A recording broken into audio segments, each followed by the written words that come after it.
जीत जाओगे।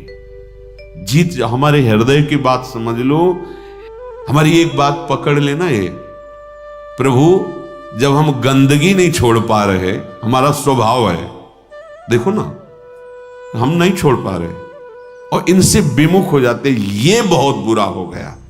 सुनो उमाते लोग अभागी, हरिता जी शब्द देखो, हरिता जी होई विषय अनुरागी। ये जीत जाओगे, कोई भी तुम्हारी दुर्गति करने में समर्थ नहीं। और इतना आ गया तो तुम महात्मा बन जाओगे, सब छूट जाएगा, सब छूट जाएगा। देखो, परम सुख स्वरूप राधा वल्लभ लाल जी मिलने के पहले आपको जो जो चाहिए वो सब भेज देंगे, मान लेना मेरी बात। जैसे जैसे कदम आपके प्रभु की तरफ बढ़ेंगे तो जो जो तुम्हारी चाहत है सब दे देंगे। अगर आपने ना के सिवा हां स्वीकार नहीं किया तो आगे वो मिल जाएंगे, और अगर आप उनमें रमण करने लगे दे देंगे। जो इच्छा करी हो मन माही, हरि प्रसाद कस दे, जाओ भोगो। लेकिन सुनहु उमाते लोग अभागी, हृदय की बात कहता हूं। मैं नीच हूं, पामर हूं, नहीं विषयों पर विजय प्राप्त कर सकता, पर हे प्रभु, जब इन्हें नहीं छोड़ सकता तो आपको भी नहीं छोड़ सकता। हमारा स्वभाव है पकड़ना। जब हम काम क्रोध लोभ मोह मद मत्सर नहीं छोड़ पाते नाथ, तो आपको कैसे छोड़ देंगे? नहीं, जीत जाओगे, हमारे हृदय की बात समझ लो। ये माया का ऐसा आकर्षण है कि ऐसे कभी कोई करके निकल ही नहीं पाया। मुझ में ताव दे के कोई नहीं निकल पाया। शिव बिरंचिका मोहई को है बपुरा आन, बपुरा माने बेचारा, बेचारा और कौन ऐसा है। इन बड़े बड़े महापुरुषों की भी आंखों में, ज्ञान दृष्टि संपन्न नेत्रों में भी भ्रम पैदा कर दे, उसका नाम माया। गरुण महाज्ञानी गुण राशि, देवर्षि भगवान के अवतार। बस समझो, हमारी एक बात पकड़ लेना। ये प्रभु, जब हम गंदगी नहीं छोड़ पा रहे, हमारा स्वभाव है, देखो ना, हम नहीं छोड़ पा रहे, तो नाथ बड़ी गुरु कृपा से आपका नाम आप पकड़ में आए हो। तो हम ये नहीं कह रहे कि हम गंदगी छोड़ के आपको पकड़ लेंगे। हम गंदगी नहीं छोड़ पा रहे तो आपको भी नहीं छोड़ पाएंगे। ये जीत जाओगे, हमारी बात मान लेना, प्रार्थना मान लेना, इस बात की अकाट्य समझ लेना। जन अवगुण प्रभु मान न काऊ, दीन बंधु अति मृदुल। हमसे गलती क्या हो जाती है? हमारी मन भावती भोग वृत्ति को जहां भोग मिले तो हम इनको छोड़ देते हैं और उसको पकड़ लेते हैं और इनसे विमुख हो जाते हैं। ये बहुत बुरा हो गया। सुनो उमाते लोग अभागी, हरिता जी शब्द देखो, हरिता जी होई विषय अनुरागी। ये शरीरधारी कितने दिन जीवित रहेंगे? इनको अपना पति माने, प्रीतम माने, अपना जीवन सर्वस्व माने, कितने दिन रहेंगे? छूटेगा ना। तो इनके अंदर जो बैठा हुआ मेरा प्रीतम है, उससे प्यार करना, सब में वही विराजमान है। भावना कर लो, जब हम किसी धातु पर, किसी पाषाण आदि के विग्रह पर, किसी छवि पर भाव करके भगवान प्राप्त कर लेते हैं, तो चलते फिरते इन मूर्तियों पर भगवान को क्यों नहीं हम प्राप्त कर सकते? पर हमारा भगवत भाव हट जाता है और विषय सेवन से व्यक्तित्व भाव आ जाता है। ये स्त्री, ये पुरुष, ये जड़, ये चैतन, यही घाटा हो जाता है। हमारी बात मान लेना, ये बहुत सहज और सरल बात है। इतना इतना छोड़ करके आप प्रभु को स्वीकार करें, बड़ी कठिन बात है। और ये हम कोई मनमानी नहीं कह रहे हैं। महापुरुषों द्वारा बिगड़ी जन्म अनेक की, अब ही सुधरे आज अभी सुधर जाएगी। तो आज अभी क्या छोड़ देंगे भाई? हम बहुत जन्मों का हमारा संस्कार है, भोगों का, विषयों का, गंदी आदतों का, तो हम छूट जाएगी, अभी छूट जाएगी नहीं। अभी पकड़ लोगे, पकड़ तो लोगे ना। बोले हाँ, क्या हो ही राम को, हे प्रिया ये तो पक्का है आपके लायक ना भी हूं, न कभी था न कभी हो पाऊंगा। अपनी तरफ से पक्की बात है, चाहे जितनी कोई डींग हाके, अपने लोग पूरा जीवन इसी मार्ग पे उनकी कृपा से चले, उस अनुभव से कह रहे हैं, चाहे जितनी डींग हाको, अभी बुद्धि परमात्मानंद में है, थोड़ी देर में विषय आनंद में पहुंच जाती, इसका पता ही नहीं लगता। इस दुष्ट का भरोसा ही नहीं है। भरोसा तो प्रियाजू के चरणों का है कि वो अपने चरण चिन्ह अंकुश से हमारे मन को फंसाए हुए अगर वो छोड़ दे तो अभी ये खेल कर दे संसार का। बहुत विचित्र है, बहुत विचित्र। निज अनुभव ये कहो खगेसा। आचार्य चरण कहते हैं, हितजू महाराज, ना जानो छिन अंत कवन बुद्धि घटई प्रकाशित। कोई भरोसा नहीं, ये बुद्धि कब कहां कैसे। भरोसा तो भरोसो दृढ़ इन चरणन के। हमारे हृदय की बात हमारे गुरुजनों से जो प्राप्त हुई है, हम छोड़ नहीं पा रहे हैं, असमर्थ हैं, पर हम पकड़ने में बड़े चतुर हैं। तो प्रभु गुरु कृपा से आपका नाम, आपकी बात, आपका आश्रय पकड़ में आया है। आपको देख तो नहीं पा रहे, आपका आश्रय पकड़। तो जब ये नहीं छोड़ सकते तो हम आपको भी नहीं छोड़ सकते। ये जीत जाओगे, कोई भी तुम्हारी दुर्गति करने में समर्थ नहीं। और इतना आ गया तो तुम महात्मा बन जाओगे, सब छूट जाएगा, सब छूट जाएगा। क्योंकि जैसे जैसे ज्ञान का प्रकाश होगा, अज्ञान नष्ट होता चला जाएगा। अगर हम इससे कोई कहे कि सब छोड़ करके फिर प्रभु की शरण में आओ, तो असमर्थ, सब असमर्थ है, सब। घोर वैश्याचारी भी, वैश्यागमन करने वाले भी जब भगवान की शरण में आए तो महात्मा बन गए। करो सद्य ते साधु समान। हमें तो एक ही बात समझ में आई है कि इनकी कृपा से इनको जाना जाता है, इनको पाया जाता है, इनकी साधना होती, इनका भजन होता है। सच्ची बात कह रहे हैं, अपनी तरफ से हम शून्य हैं, अपने को देखा है, अपनी तरफ से हम शून्य हैं, कोई भी अंक नहीं है। कोई अंक है तो आपकी कृपा का है, अन्यथा नहीं है। ये निष्ठाएं इन्हीं की कृपा से जागृत होती है। जब दिखाई देता है अब कोई सहारा नहीं, तो ये बेईमान मन फिर भागता है प्रियाजू के चरणों की तरफ कि अब कोई रास्ता ले, अब तो पकड़ ले, अब तो पकड़ ले। जब कोई तेरा ले तो पकड़ ले, ये कृपा होती है। और इसका स्वभाव पकड़ लेता है तो छोड़ना बड़ा कठिन होता है। बस यही हमारी विजय का हेतु होगा। अगर हम सत्संग के द्वारा भगवत नाम, भगवत धाम, भगवत चरण सेवा की निष्ठा पकड़ लें, काम हो जाएगा। बिल्कुल सरल मार्ग है, हम नहीं छोड़ पा रहे हैं तो हम पकड़ने वाले स्वभाव वाले, तो हम पकड़ लेते हैं। आपको कैसे छोड़ेंगे जब गंदी बातें नहीं छोड़ पा रहे, तो आपको कैसे छोड़ेंगे। पर इसकी चाल माया की है, वो आपको आकर्षित करके प्रभु को छुड़वा देगी, और छुड़वा देती है। बस यहां नहीं कोई हमें बीच में कमजोरी रखनी। हम नीच हैं, पामर हैं, पर आपके हैं, इस पर कभी संशय नहीं हो सकता। हम ये नहीं कहते कि आपके लायक हैं, पर प्रभु नालायक हैं पर आपके हैं, बस इसमें संशय। ये बात नहीं हो सकती कि आप हमें छोड़ो और ये ले लो। नहीं, हम इसे नहीं छोड़ पा रहे पर आपको घसीटेंगे अपने साथ। अब आपके गले पड़ गए, अब आपके गले पड़ गए। अब ये पट्टा आपके नाम का है। अब आप देख लो किसको रोकना है, किसको हटाना है, वो आप जानो नाथ। अब आपको नहीं छोड़ सकता।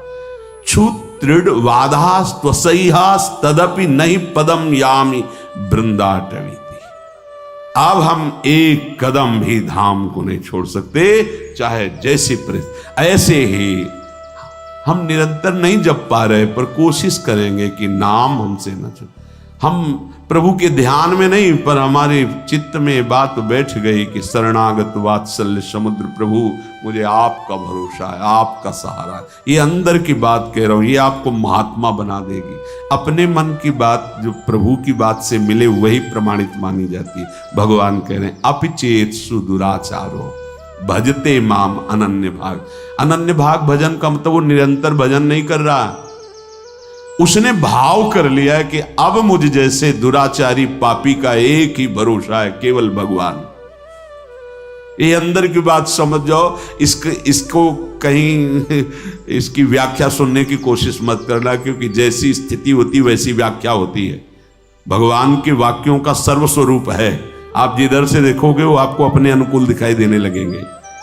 एक बात आंतरिक जो हमारे हृदय में गुरु कृपा से समझ में आई है कि हम जैसे भी हैं, देखो भगवान के वचनों से प्रमाणित है, इससे बड़ी कोई बात नहीं होगी। जो नर होए चराचर द्रोही, आवे सभय सरन तक मोही। चराचर का द्रोही है, पर वो भयभीत हो गया कि अब मेरा कोई सहारा नहीं है, प्रभु के सिवा मुझे कोई नहीं बचा सकता, मैं इतने पाप किए हूं। भगवान कह रहे, उसके लिए कह रहे हैं जो शब्द है, तज छल कपट मोह मद माना, करो सद्य ते साधु समाना। इसका अर्थ ऐसे लिया जा सकता है कि वो छल कपट मोह मद मान का त्याग कर हमारी शरण में आवे तो हम उसे साधु बना देंगे शब्दावली से, लेकिन भाव में ऐसा नहीं है। फिर महाराज साधु क्या बनाएंगे, तो साधु हो गया।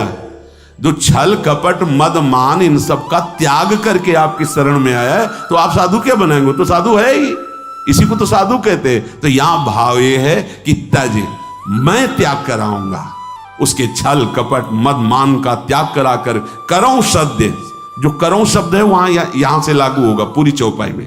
तज छल कपट मोह मद माना, करो सद्य ते साधु समाना। उसको सब त्याग, क्योंकि उसे ही त्यागना ना, तो मैं उसे सामर्थ्य देता हूं, वो छल कपट मोह मद मान का त्याग कर देता है और मैं उसे साधु स्वरूप। और भगवान गीता जी में इसी श्लोक में कहा अपिचित कि उसे मानो वो साधु हो गया क्योंकि मेरी शरण में आ गया है, अब मैं संभाल लेता। भगवान का आश्रय लेकर भरोसो दृढ़ इन चरणों के, दृढ़ता पूर्वक। ये दृढ़ता तुम्हारी फिसलाने के लिए बहुत से ऐसे माया जाल फेंकेगी, तुम्हारी अश्रद्धा हो जाए, तुम्हारा प्रश्न जोरदार हृदय में प्रकट, तुम्हारी प्रिय जगह में जहां ममता है आसक्ति वहां प्रहार करेगी माया। फिर हे भगवान, नहीं नहीं, आपका था, आपका है, आपका रहेगा प्रभु, अब नहीं, अब धोखा नहीं, आपके सिवा नहीं। ये बड़े बड़े भक्तों के जीवन में देखो ना, उसी पुत्र के ब्याह के में ठाकुर जी जा रहे हैं, वही पुत्र जब अंतर ध्यान व्रत करताल उठा के नाच रहे नरसिंह मेहता, हे गोविंद तेरा सब मंगलमय, अच्छा किया, अब निरंतर और चिंतन आपका बढ़ेगा। पर ये निष्ठावान ही कर सकता, नहीं तो नहीं। तो ये क्या रात दिन भजन करते हैं पुत्र, वो भी राधे राधे। श्रीवास जी को देखो, हर महाभागवत को देखो, ये आने जाने वाला देश है, टिकाऊ नहीं है। ये परिवर्तनशील नाशवान शरीर है, अविनाशी नहीं है। यहां जितना खेल है बस होश में खेल लो, इस खेल से मुक्त हो जाओ। यही होश है कि और को छोड़ पाओ ना छोड़ पाओ, इनको मत छोड़ना, इनको पकड़ लो, जीवन कृतार्थ हो जाएगा। चलते हैं महाभागवत पांडवों के पावन चरित्र में। प्रसंग चल रहा है, महाराज युधिष्ठिर को दुखी देखकर उनके मामा जो माद्री जी के भाई शल्य, वो प्रसंग सुनाया कि आप और द्रौपदी को ही केवल दुख नहीं हुआ, देवराज इंद्र और उनकी पत्नी शची को भी महान दुख भोगना पड़ा है, आप चिंता ना कीजिए। तो उन्होंने पूछा क्या दुख भोगना पड़ा, वो तो त्रिभुवन पति हैं। तो प्रसंग चल रहा था, त्वष्टा जी के हृदय में द्वेष भाव देवराज इंद्र की प्रथा, उन्होंने विश्वरूप को मंत्र बल से प्रकट किया, देवराज इंद्र ने वज्र के द्वारा उनका, फिर उन्होंने वृत्तासुर को प्रकट किया, फिर वृत्तासुर का कल चरित्र आपने सुना। अब जो वृत्तासुर से ब्रह्म हत्या प्रकट हुई, वो इंद्र को कहीं भी शांति नहीं लेने दे रही थी। तो जल को एकांत देश में जाकर जल को स्तंभित करके कमल नाल में सूक्ष्म रूप से प्रवेश होकर के वहां रह रहे थे। अब देवराज इंद्र पद खाली था, तो समस्त ऋषि देवताओं ने देखा त्रिभुवन में अराजकता फैल रही, तो लोकपाल देवता ब्रह्म ऋषि सब विचार करने लगे कि त्रिभुवन पति पद पर किसका अभिषेक होना चाहिए। इस समय त्रिभुवन में कौन है जिसे त्रिभुवन पति पद दिया जाए। तो देखा गया तपस्या में, यज्ञों में, दान पुण्य में, धर्म में बहुत बढ़े हुए महाराज नहुष जी हैं, उनके पास देवता ऋषि सब गए, प्रार्थना की। तो नहुष ने कहा कि मैं आपके सामने बहुत दुर्बल हूं, मेरे में इतनी सामर्थ्य नहीं कि मैं आप देवता और ब्रह्म ऋषियों का शासन कर सकूं। राजा वही होता है जो सबसे बलवान होता है, मैं तो निर्बल हूं आपके सामने। तो ये सुन करके संपूर्ण देवता ऋषि मुनि स्वर्ग के राज्य का पालन करने के लिए उनसे कहा, अच्छा तो तुम इस बात से अपने को कमजोर मान रहे हो, तो हम ये वरदान देते हैं। समस्त देवता ऋषियों ने कहा, देवता दानो यक्ष ऋषि राक्षस पितर गंधर्व भूत मनुष्य जो भी आपके सामने दृष्टि में आ जाएगा, उसका आधा तेज बल तप बल सब आप में आ जाएगा।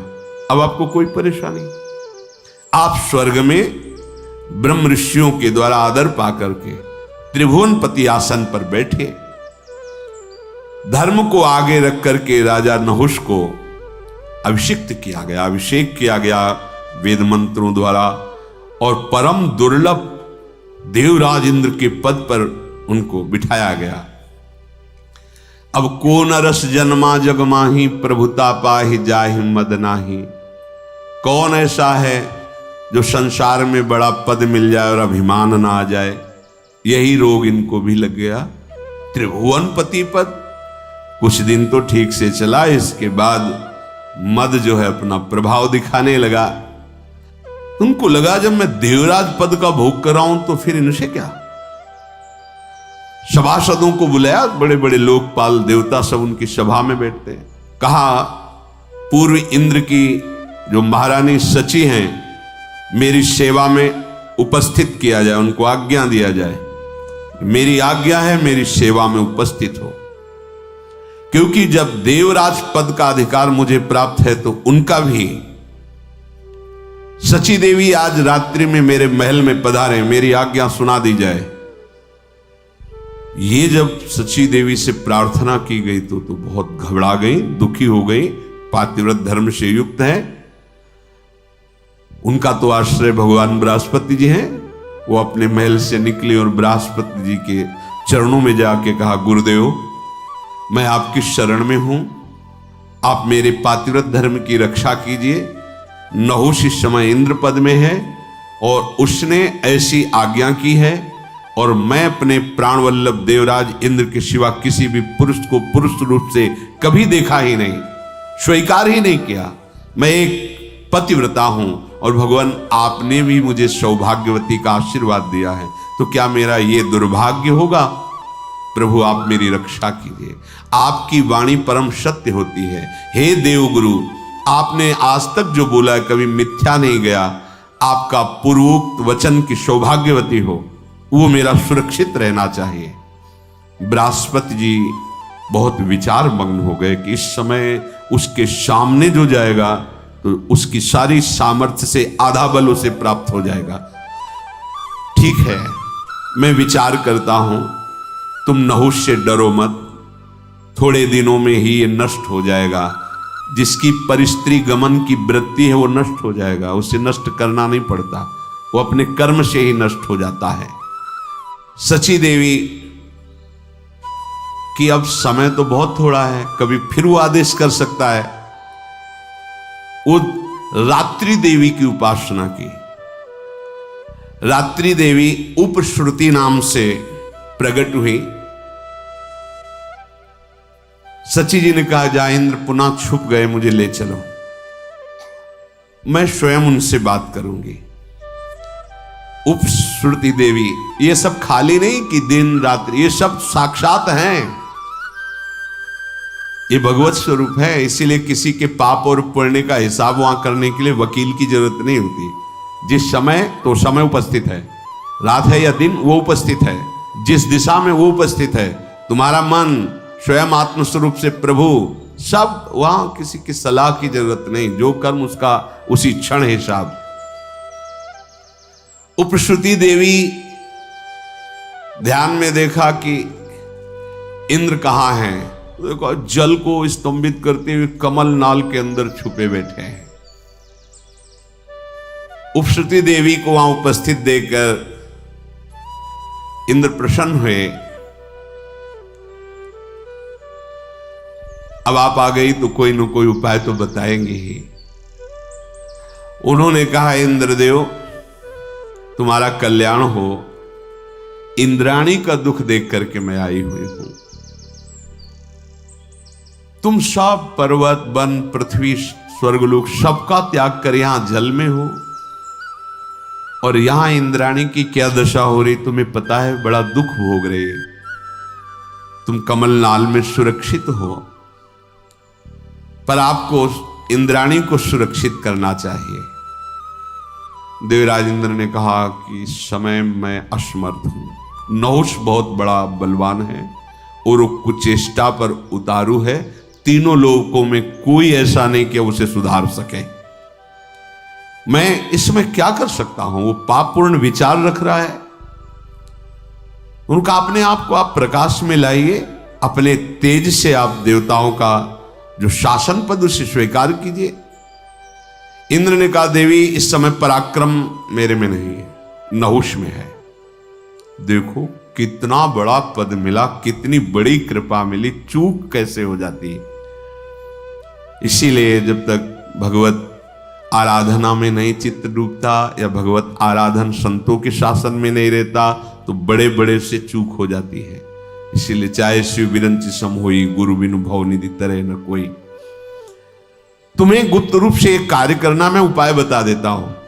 अब इंद्र जी उपाय बता रहे कि तुम नहुष के पास जाना, निर्भय रहना, और उससे कहना जगतपति हो तुम, तुम्हारा पूरा अधिकार है जगत पर। मैं देख रही हूं कि इंद्र समर्थ है, तो अब तुम ही इंद्र हो, तुम्हारा पूरा अधिकार। पर मैं ऐसा चाहती हूं कि आज तक जो कोई ऐसे वाहन पर न बैठा हो, ऐसे वाहन से तुम हमसे मिलने आओ। नहुष मुस्कुराया और कहा, मैं समझ नहीं पा रहा हूं तुम क्या कहना चाहती हो। बोले, दिव्य पालकियों में मिलने आते हैं, कोई अपने वाहनों पे आते हैं। मेरी इच्छा है कि तुम मेरे लिए ऐसे वाहन पर आओ जैसे आज तक कोई न बैठा हो। तो तुम केवल इशारा कर दो, वैसे ही मैं आऊंगा। इंद्राणी बोली, आप मेरे पति हो सकते हो, पर मेरी अभिलाषा के अनुसार आओ। पहले के जो इंद्र थे ना, वो मेरे से मिलने जब आते थे तो ऐरावत हाथी पे आते थे, कोई हंस पे, कोई किसी पे। पर मेरी इच्छा है कि भगवान विष्णु तक जिस वाहन पे न बैठे हो, ऐसे वाहन पर बैठ कर आओ, क्योंकि आप तो बहुत बलवान हैं। प्रसन्न हो गया नहुष। बोलो तुम। बोले, आज तक ऋषियों की पालकी में बैठ के कोई नहीं चला त्रिभुवन में। ये जो सप्त ऋषि हैं, ये पालकी पे हो और आप बैठ के आए, फिर मैं आपका स्वागत करूंगी। देवराज इंद्र ने बताया था ये ऐसा तुम करो, बस मैं आपको स्वीकार करती हूं। उसने कहा, ये कौन सी बात है, सब मेरे आदेश के अंतर्गत है। भूल गया, ये भारी अपराध करने जा रहा है। मेरे सामने कोई भी ऋषि ठहर नहीं सकता, क्योंकि उसकी आदि तपस्या बल मेरे पे आ जाता है। मैं जो आदेश करूंगा सब करेंगे। तुम जाओ अपने भवन में, और मैं सप्त ऋषियों की पालकी पे आ रहा हूं। कितना बड़ा अपराध! जो जगत बंदनी महापुरुष हैं, जिन्हीं के आशीर्वाद से इंद्रासन पद पे बैठा था, बुद्धि भ्रष्ट हो गई। ये देखो, जब परिस्थिति गमन किया जाता है तो बुद्धि का निर्णय गलत हो जाता है। बुद्धि बिगड़ गई, बुद्धि का बिगड़ जाना ही नाश है। कामा संजायते क्रोधा, क्रोधा स्मृति विभ्रमा, स्मृति भ्रंशात बुद्धिनाशो, और बुद्धिनाशात प्रणश्यति। बुद्धि का नाश ही सर्वनाश कहा जाता है। देवी, मैं तो तुम्हारा दास हूं, तुम जो आज्ञा करोगी वही करूंगा। सुंदर मुख वाली सची बाहर से मुस्कुराते हुए अंदर से कि अब तेरा नाश निश्चित है, क्योंकि जिन ऋषियों का चरणामृत इंद्र को भी पावन करता है, उन ऋषियों की पालकी पे बैठते ही तेरे सारे सुकृत नष्ट हो जाएंगे। जो मां नहीं मात पिता नहीं देवा, साधुन सन करवावें सेवा, जिनके ये आचरण भवानी ते निश्चर समझानो प्राणी। हाँ, बहुत संभल कर संत महात्माओं के पास जाना चाहिए, बहुत संभल के। दैन्यता से सारा सुकृत नष्ट हो जाएगा। अगर आप बैठ नहीं पाते तो खड़े रहो, 1 सेकंड में नमस्कार करो, निकल जाओ। बैठने की जरूरत है, वो तुम्हारे लिए कुर्सी ला के रखेंगे, तुम हो क्या। बस यही जहां भूल हो जाती है ना कि मैं अमुक पद में हूं, डालो कुर्सी डालो, तो डाल देंगे, भगवान के दास हैं, आसन बिछा देंगे, तुम्हारे आगे झुक जाएंगे। पर तुम जिनके बल पर पदाधीश बने थे वो पुण्य तुम्हारे नष्ट हो जाएंगे, खोखले हो जाओगे। आए थे बलवान बनने के लिए, गए निर्बल होकर के। इसीलिए बहुत बहुत सावधान। महाराज दुष्यंत जब कर्ण जी के आश्रम में जा रहे तो हमने पढ़ा उसमें नंगे पैर छत्र हटा के शीश की पाग हटाकर एक केवल अंगरक्षक, वो भी प्रधान गेट तक वहीं छोड़ दिया, अकेले दैन्य भाव से दीन होकर, राज चक्रवर्ती पोशाक पे नहीं, दीन होकर ऐसे। महापुरुषों द्वारा दिए हुए आसन को प्रणाम करके हट के बिना आसन के बैठना चाहिए। अगर उनके दिए आसन पर बैठ गए, क्षमता तुम्हारी नहीं है तो सारे सुकृत नष्ट हो जाएंगे। जैसे देवती जी, मनु जी, शतरूपा जी जब करदम जी के आश्रम पर गए तो 3 आसन बिछाए। सम्राट पद पर भगवत स्वरूप हैं महाराज, आसन को प्रणाम किया, बैठे। शतरूपा जी पर देहूती जी ने आसन को प्रणाम कर खाली आसन पे बैठी। देख लिया बुद्धि प्रवीण है, हमारी अर्धांगिनी पद के अधिकारी है। संत महात्माओं का स्वरूप बड़ा दैन्य होता है। वहां यह सावधानी रखनी चाहिए कि उनके द्वारा कोई हमारी परिचर्या नहीं होनी चाहिए। हम गए हैं उनका कृपा प्रसाद लेने, अब वो खड़े, आपको कुर्सी चाहिए, हाँ जी, अब वो विरक्त संत कुर्सी उठा के ला रहा है, आपको बैठा रहा है। आप ठीक है, आपका कमर ठीक नहीं, टांग ठीक नहीं, एक बार एक दर्शन की बस हम बैठ रहे हैं, हम सुन लेंगे यूट्यूब में, आपके सामने नहीं जा रहे हैं। या हम कष्ट से के सीढ़ी में नीचे बैठ जाते, सुन लेते। नहीं, अगर बैठने लायक हो बैठ जाओ, नहीं खड़े दर्शन करो, चले जाओ, जरूरत नहीं है। उनके द्वारा दी हुई सेवा तुम्हारे सुकृत नष्ट कर देगी। पर वो जब बुद्धि प्रवीण नहीं होती तो फंस जाती है। हम देखते हैं गुरुजनों के सामने आसन पे नहीं, आसन उनसे श्रेष्ठ हो, तप में भजन में, तो भी प्रणाम करके आसन को माथे से प्रणाम फिर बैठा जाता है। ऋषि मुनि संत महात्मा इनके पास उनके दिए हुए आसनों को हटा दिया जाता है, समेट के रख दिया जाता है। उनका तो स्वभाव सम्मान, हम इसके योग्य नहीं। दैन्यता, कमा के चले जाओगे, लेके चले जाओ, नहीं तो गंवा के चले जाओगे। यही देवराज इंद्र ने विचार करके कहा, जाओ सप्तऋषियों की पालकी में वो आए, ऐसे उसको प्रेरणा करो। अब इसने आज्ञा की, जिसमें बड़े बड़े महापुरुष हैं, पूरी सृष्टि का संचालन उनके तप से होता है। बृहस्पति जी के घर पे इंद्राणी और दुष्टात्मा नहुष तो एकदम बावरा हो गया, समझ ही नहीं पाया कि मेरे नाश की बात हो रही है। बहुत होश में रहना चाहिए। फोन कर दिया, गाड़ी भिजवा रहे हैं, उनके लिए VIP व्यवस्था, खान, ये तुम्हारा पतन करवा देगा। एक जगह तो अहंकार नष्ट होना चाहिए तुम्हारा। संत गुरुदेव के सामने तो तुम्हारा अहंकार नष्ट, कोई पदवी तुम्हारी नहीं। अगर पद में देखो तो अखिल कोटि ब्रह्मांडों के स्वामी का दासत्व पद है, वो परम पद पे आरूढ़ महापुरुष। तुम्हारा पद क्या है? 4 दिन की चांदनी फिर अंधेरी रात, कर लो मनमानी। वो अगर दैन्यता से झुक रहे हैं, तुम्हारे मंगल के लिए झुक रहे, नहीं वो परम पद में विराजमान है। अखिल लोक चूड़ामणि अनंतेश्वरों के स्वामी भगवान के वो ऐसे दास हैं कि अजित भगवान उनके अधीन हैं। वो ये न समझो कि भिखारी है, साधु महात्मा है, कुछ दे ले लिया और ऐसा अपनी पोजीशन, पहले आके अपनी पोजीशन, हम अमुक पद पे हैं, अमुक पद, तुम क्या पद में हो? हम परम पद के दासत्व से युक्त होकर तुम्हें वहीं ले जाने के लिए भगवान ने हमारे पास भेजा है, उसी परम पद का परिचय। तो दैन्य, अगर दैन्य नहीं तो कुछ नहीं, हम तो चरणामृत उतार के पिएंगे आपका, क्योंकि चरणों में श्री हरि का वास है, उनका धोवन हम पिएंगे। लेकिन आपका क्या होगा? आपकी स्थिति कहां है? सब खो के जाओगे और सोचोगे साधु दर्शन के बाद अशांति कैसी, ये कैसे विघ्न उपस्थित हो रहे हैं, क्योंकि खो दिए सब। लेने जाने वाले को बहुत सावधान, अपनी झोली मजबूत रखो और दृष्टि, कोई सेवा, कोई दोष ना होने पावे और कोई सेवा उनकी स्वीकार न करो। वो तो करेंगे सेवा, आप स्वीकार, बहुत बहुत चरणामृत प्रसाद और उनकी चरण रज माथे पे। नहुष से चूक हो गई, सप्त ऋषियों को पालकी में जोतने का आदेश कर दिया। बस जीवन में ध्यान रहे, आगे का चरित्र तो फिर सुनेंगे। जीवन में ध्यान रहे, कभी ऐसी हमारी बुद्धि भ्रष्ट ना हो जाए कि जो जिनके द्वारा हमारा परम मंगल होना है उनके द्वारा हमारा अहंकार पुष्ट होने लगे। इस पर सावधान हो जाना। अगर गुरुजन तुम्हारी प्रशंसा करने लगे तो एकांत में तुम्हें रोना चाहिए, जलना चाहिए कि कोई अपराध बन गया। अरे नहीं नहीं नहीं, जिनकी वाणी और कृपा दृष्टि से मेरा अहंकार नष्ट होना चाहिए था, वहां ये पुष्ट हो रहा है। अब तो मेरी दुर्गति हो जाएगी अगर ये प्रशंसा करेंगे, ये शासन करें तो नाच देना, नाच पड़ना चाहिए। आप कोई बिगाड़ नहीं सकता, क्योंकि इनकी करुणा दृष्टि हम पर है। हम लोग संत गुरुजनों से अनुकूलता चाहते हैं, हम अपनी दृष्टि के अनुसार चलाना चाहते हैं। हमसे ऐसे मिलो, हमसे बात करो, हमसे ऐसे नहीं।